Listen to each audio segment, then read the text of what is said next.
Hi friends, ఇక్కడ 6+1 = 6 అనే wrong equation ఉంది కదా.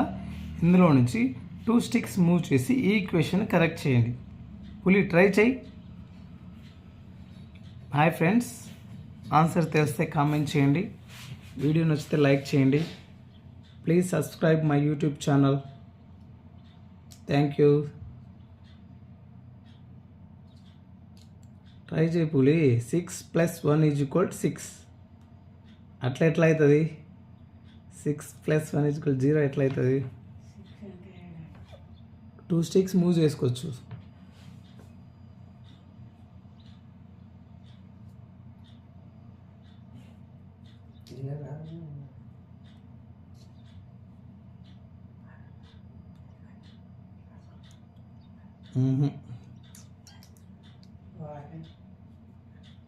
ప్లస్ 6+1 =